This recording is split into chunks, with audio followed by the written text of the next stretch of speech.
こんにちは。私が担当するのはお久しぶりですね。今回からソニックライダーズシリーズを攻略していきますよ。もちろん第1弾はシリーズの原点、無印版をプレイします。オープニングのうちに色々と話しますが、最終的には全ての作品のミッション最高ランクの攻略情報まで作る予定ではいます。ただ、ストーリーを振り返るのが最優先かなと思うので、まずはストーリーモードの攻略を先にしてしまいます。なので、ストーリーが完結次第、一旦別の作品に進むことになりますね。ミッション攻略の撮影自体は結構順調に進んでいるので、できないからなくなるってことはないと思います。それと、ムービーや会話シーンでは、補足やツッコミ程度に留めてあまり喋らないことにします。攻略情報が欲しくて見てくれる人がいた場合に、その部分を視聴させる必要性があるのは不親切ですからね。一作目となるこの作品は、操作が忙しく、ミスのペナルティも大きいため、結構難易度が高いと思います。操作のコツや注意した方がいいことは、できる限りは親切に解説しますが、やはり、操作に慣れないとどうしようもないのだけは覚えておいてください。オープニングのアニメは、プロダクション IG が制作しています。ソニックライダーズの公式サイトに絵コンテが公開されていますので、気になる人は見てみてくださいね。概要欄にリンク貼っておきます。あ、今更ですが、今回プレイするのは PC 版です。日本未発売ですが、日本語入っています。操作性や画質的に一番いいので選びました。ただ、少しだけ、グラフィックのバグがありますね。それは、該当のシーンでお話しします。さて、早速スタートしますが、また、長いムービーがあります。先ほど話したように、ムービーは、見たい人が見れるように、あまり話さないようにしますので、ゲームの攻略自体を求めてきた人は、シーン選択で飛ばしてくださいね。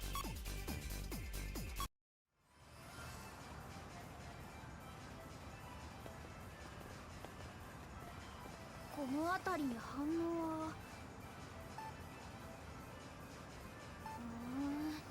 おかしいな。何かの妨害電波が出てるみたいな。あれはなんだ。ソニック、エメラルドあそこだよ。オーライ、面白くなってきたぜ。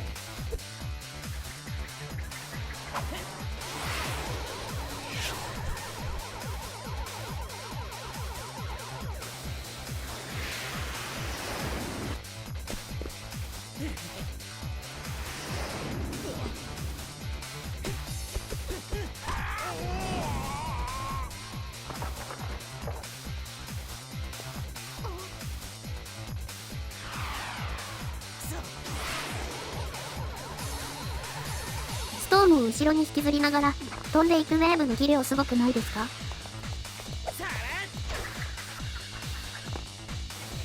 そして、おそらく、初であろうエクストリームギアを乗りこなすソニック。ギアって個人ごとにチューンがあるはずなんですが、あっさり乗れるとは。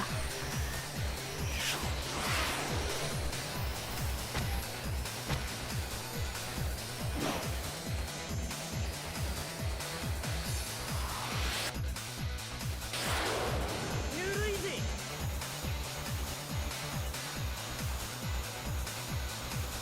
何？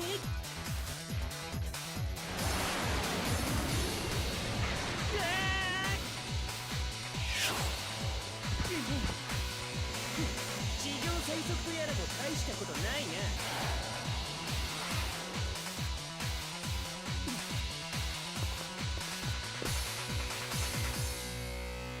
久しぶりに熱くなれそうだぜ。ここが問題のシーンです。PC 版だと、モニターにキャラが映る演出で真っ黒になってしまうバグがあります。幸い、ストーリー上そんなにないのですが、一部黒い画面になるので気になるといえば気になりますね。一応、Xbox 版も持っているのですが、そっちで、別のシーンがバグるので差し替えも面倒だし、とりあえず PC 版で通します。もう、お気づきの方もいるかもしれませんが、ワールドグランプリという名は、すでにソニック R で使われています。ちなみに、動画を作っていませんが、ゲームギアのレースシリーズ、ソニックドリフトで行われたのがカオスグランプリです。参加者はカオスエメラルドを持ち寄って見事優勝した者がカオスエメラルドを独り占めできるのじゃ。さあ、腕に覚えがある奴らの挑戦を待っとるぞ。エッグマンのやつめ、また何か企んでやがるな。おっとっとっと、わしとしたことが一つだけ大事なことを忘れておったわ。今のところ参加を決めておるのはこいつらじゃ。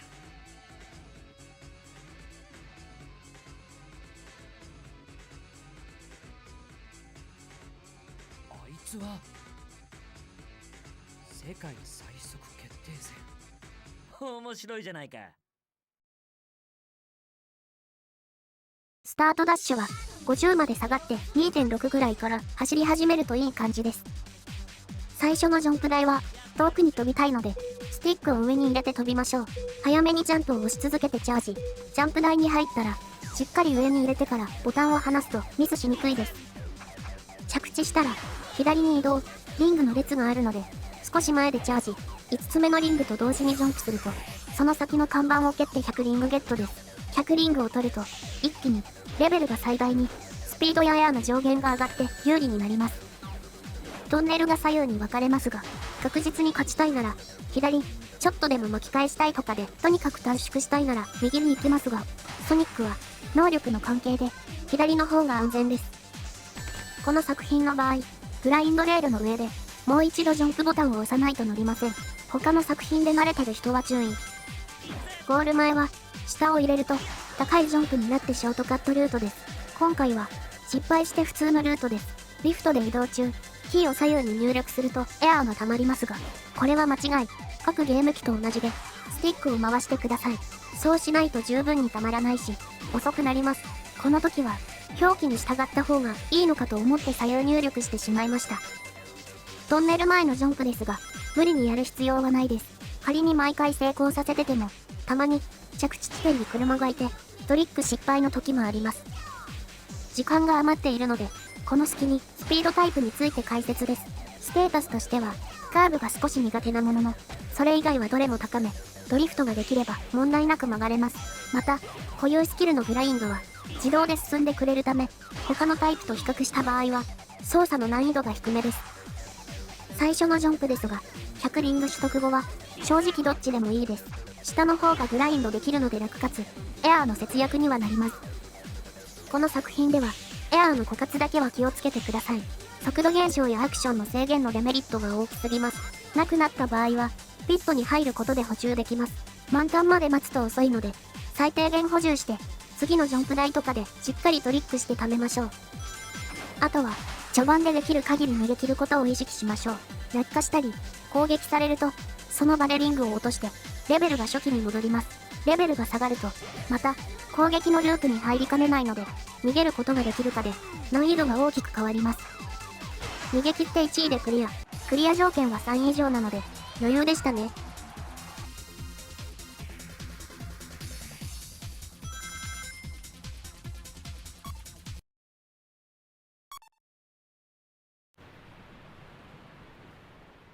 しかしエッグマンのやつ何を企んでいるんだ。大したことじゃないだろうけどな。エミー、お前も参加してたんだな。だってこんな面白そうな大会見逃せるわけないじゃない。それにきっとソニックにあると思って。ソニック R に続いて同じ理由で参加しているエミー。性格やデザインこそ変わったところが結構あるものの、ソニックを追いかけたい気持ちは変わらないんですよね。そういえば、今年のソニックのテーマ発表と同時に、キャラ紹介で、エミーがソニックを追いかけることはないけど、困っている人を守れる冒険家って説明になって、ちょっと界隈がざわつきましたね。個人的に思うことなんですが、これは、まあライター関係なく、海外主導のあたりから、この傾向は強かったですからね。フロンティアで、ついにエミーにも、その決心がついた感じがします。クラシックは展開ないですが、クラシックエミーは、ソニックを追いかける設定残っているんでしょうかね。スーパースターズは、まあ、トリップのお友達って漢字の方がイメージ強くてよくわかんなかったです。島を地中深くに沈められてしまったんだ。その事件以来、バビロン族たちはバラバラに散ってしまったんだけど、なんでもその島には今でもバビロン族たちが残したお宝が残ってるんじゃないかって言われてるんだ。なんでも一人一人がエクストリームギアのスペシャリストって話だよ。しかしなんでこんな板っ切れが浮くんだ？それはね、無限後方検査面の流れを解析した結果とクッター・ジューコフスキーの定理によって求められた念力性能を。ストープ！分かったよ。とにかくクロスワールドではなぜ浮くのかについて説明あるんでしょうかね。宇宙コースも確認できた以上、説明は欲しいかな。あまりにもおかしくって。あら、そのギア珍しいわね。僕がセッティングしたんだ。へえ。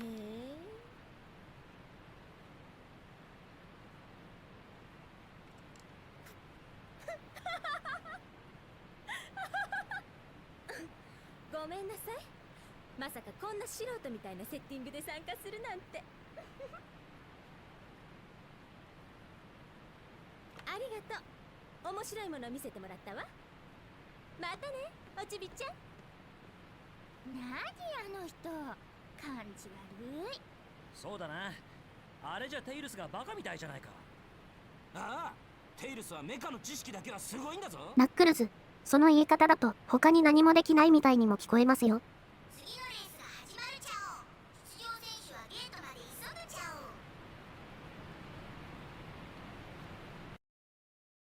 キャラが今回はテイルスになりますが、スタートダッシュのタイミングは変わらず、先に言っておくと今回のコース非常に左右分岐が多いですが、差はほとんどないためあまり考えないで一番広い道を進んでも大丈夫です。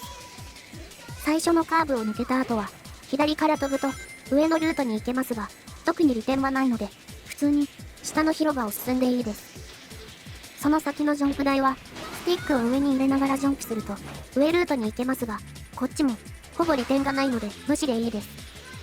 川で流された後、タイプ別に分岐しています。テイルスはフライタイプなのでジャンプ台に行きましょう。フライタイプのジャンプ台は乗っかったらそのまま正面に進むと自動で飛び出します。自分でジャンプする必要はありません。飛んだ後はスティックでうまく高度調整してダッシュリングをたどりましょう。洞窟の最後のジャンプ台ですが、下を入れて高くジャンプし、トリックランクが WS 以上なら虹に乗ってショートカットになります。失敗しても普通に下の道に行くだけなので取れるリングとかに変化はありません。1周目に話したようにこのコースは分岐がほぼ影響しないため、2周目の間にフライタイプについて解説します。スピードタイプと違い最高速が低めに設定されており、グリップ性能もあるため初心者に優しいと思いきや、これは罠専用アクションのエアライドは自由に飛べてしまうため、ダッシュリングから外れたらそのままコースアウトしてしまうことも、あえてコースを外れることで驚異的なショートカットになる可能性もなくはないのですが、それは上級者でもかなり難しいです。よってテイルスやクリームのような明らかに初心者に優しそうなキャラが担当している見た目に対してかなり操作テクが必要です。使う場合は基礎動作は難しくないのでエアライドを集中的に練習しましょう。続いてレベルについての解説ですが、シリーズ共通でレベルアップシステムがあり、一定以上のリングごとに上がっていきます。レベルごとに各ステータスとエアーの上限がアップしていき、レベルが上がると同時にエアーゲージが回復するので、道中の補充が厳しい場合はレベルアップのタイミングを合わせて回復していくのも有効です。劣化したり攻撃を受けてしまうとどんな状況でもレベルが1になるので注意。まあレベル3まで上がると対人戦でもない限りは大体は攻撃されないぐらい差がつくので、攻撃を受けてレベルダウンってことはほとんどないと思いますが、ミスには気をつけたいですね。ちょっと追いついてきているのが1人だけいますが、クリア条件は3位以上なのでこれで勝ちですね。ムービーに入ってしまうのでこの辺りで早めに喋り終わります。